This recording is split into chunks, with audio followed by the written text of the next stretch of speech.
Have you ever wondered if we've been looking for the wrong signs? Everyone's scanning the skies, searching the news, studying timelines. But what if the very first step Jesus gave us was something far more personal, something closer than the stars above, and yet something most of us have quietly overlooked? I want to take you back to a moment with Jesus that doesn't usually make it onto glossy posters or end-time charts. A moment where his words weren't wrapped in mystery or hidden in prophecy codes, but spoken with piercing clarity. Picture it. The crowds are pressing around him. His disciples are hanging on every word, and in the midst of all their expectations for miracles, power, and glory, Jesus says something that doesn't sound glorious at all. He points not to the sky, but to the human heart. You see, when most of us think about the rapture, the day Christ returns to gather his people, we imagine dramatic scenes, trumpets, angels, the heavens opening like a scroll. And that's true. The Bible promises those things. But what if the rapture doesn't actually begin in the sky? What if it begins in the quiet corners of your soul? That's the part so many of us have missed. And missing it isn't just a small mistake. It's a spiritual crisis. Because if we skip the first step, we may not be prepared for the rest at all. Think about the world we live in right now. Every week, there's another headline about global conflict, strange weather, nations rising and falling. People are hungry for signs. Churches are teaching about prophetic calendars. YouTubers are drawing charts. And entire books are written about when Jesus might come. And yet, very few are asking, what did Jesus actually say was the first step? That's the shocking part. He didn't leave us guessing. He didn't hide it in symbolism. He didn't dress it up in theological jargon. He said it plainly, with the kind of authority that shakes you to your core. But here's the tragedy. Most believers have skipped right over it. We traded the daily surrender he called for in exchange for emotional hype. We replaced his simple roadmap with our own expectations. And because of that, many are in danger of missing the very thing they're waiting for. Not because they were uninformed, but because they refused to begin where he told them to. Now, I'm not saying this to scare you. I'm saying it because once you see what Jesus actually said, you can't unsee it. It changes everything. It shifts the focus from watching the sky to confronting your own heart. It forces you to ask questions that no prophecy chart can answer. Am I actually walking the path he laid out? Or have I been trying to skip ahead to the glory moment without laying the foundation he commanded? This isn't about speculation. This is about preparation. Let me tell you why this matters. Imagine a builder who skips the foundation and tries to construct the roof first. From a distance, the house might look impressive. People might even admire it for a while. But when the wind comes, when the rains pour down, the whole thing collapses because the builder ignored the beginning. That's what Jesus was warning us about. Following him without first dying to self is like building a house of midair. It might look stable for a moment, but sooner or later, it falls. And that's why he gave us the first step. Not glamorous, not loud, but absolutely essential. In this video, we're going to uncover what that first step really is. We'll look directly at Jesus' own words, not theories, not traditions, and we'll see how he laid out a sequence, a spiritual order. And once you understand it, you'll realize why so many believers feel stuck, why their faith feels heavy, why their prayers feel unanswered, because they've skipped the step that unlocks everything else. And here's the truth. The rapture isn't just an event you wait for at the end of your life. It's a lifestyle you live right now. It's not just about being lifted someday. It's about learning how to let go today.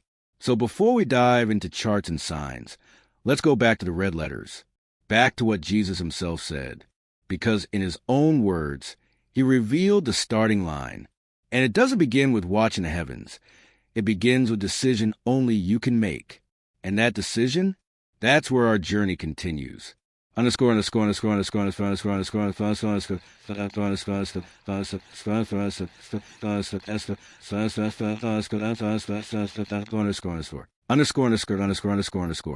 So what was that first step Jesus gave us?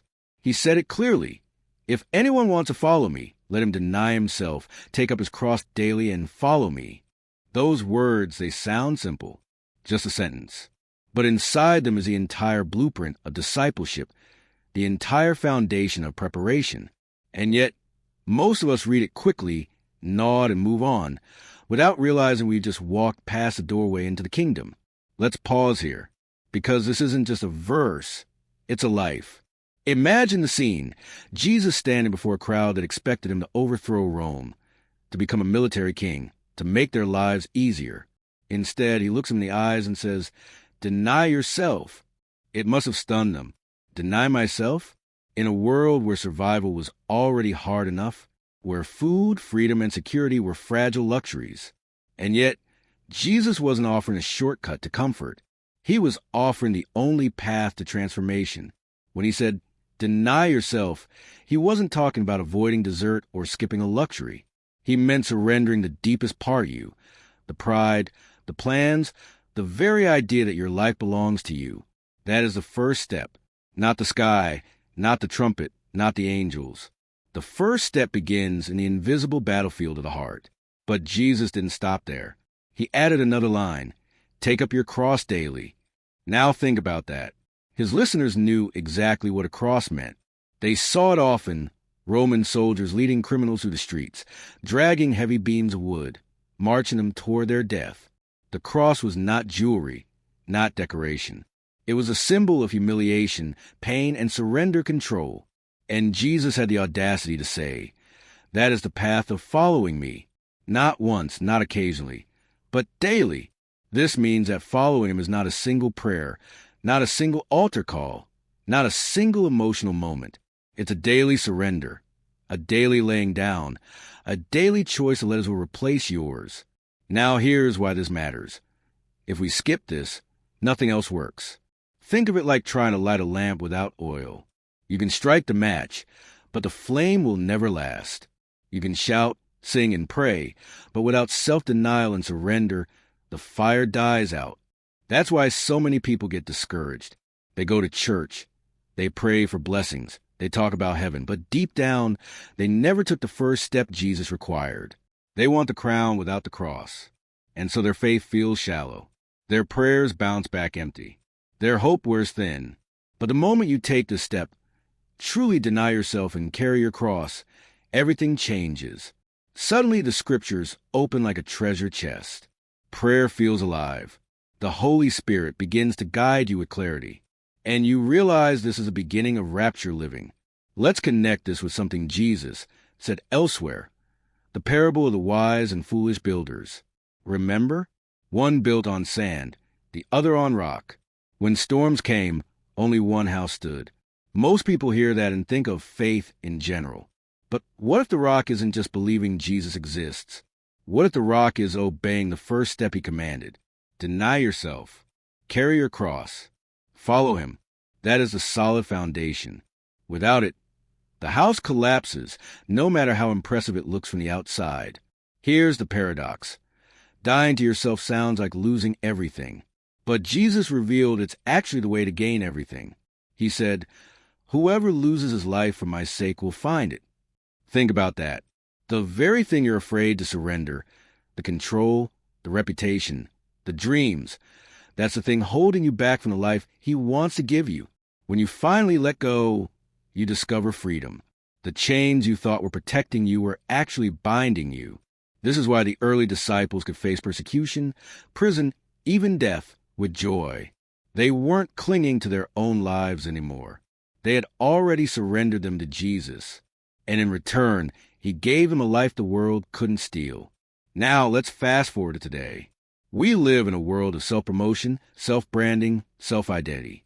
Every platform tells you, be yourself, promote yourself, protect yourself.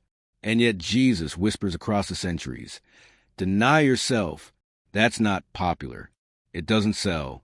But it is the truth that sets you free. And here's the warning. If we ignore this, how can we possibly be ready for the rapture? If we can't surrender in the daily choices of life, how will we be ready to surrender everything in the final moment when he returns? This is why the rapture is not just about the sky. It's about the soul. Jesus wasn't giving us a timeline. He was giving us a training ground. Every day you deny yourself, every day you carry your cross, you're rehearsing for that final moment when he comes. The rapture won't surprise those who live this way, because they're already living lifted. They're already practicing letting go of the world. For them, when the trumpet sounds, it will simply be the final step of a journey they've been walking all along. Let me be clear, this isn't about perfection. Jesus didn't say, be flawless. He said, follow me. That means this is a journey, one step at a time, day after day. There will be struggles. There will be moments of weakness. But the key is, are you surrendering daily? Are you willing to let him reshape you? That is the mark of a disciple. And that is the preparation no one talks about. Because here's the truth. Prophecy charts won't prepare you. Headlines won't prepare you. Debates won't prepare you. Only the daily act of self-denial will. That's what Jesus said. And that's where it all begins. Underscore.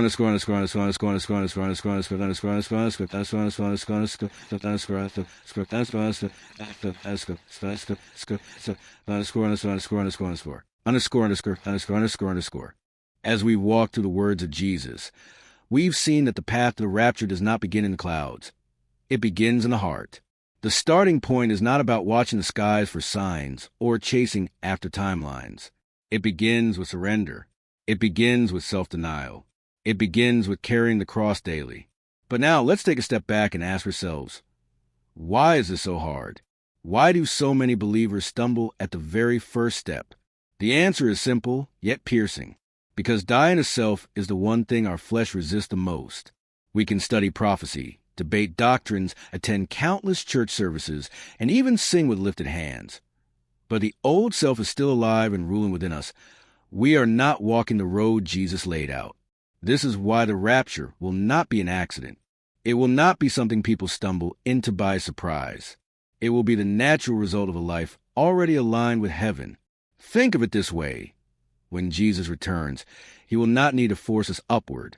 Those who belong to him will already be rising day by day in their choices, their sacrifices, and their love. The trumpet will simply complete what has already begun. And so, the question turns personal. What about you? What are the hidden desires, the quiet habits, the secret corners of your life that still hold you back? Is there bitterness you haven't released? Is there a dream you've refused to lay down?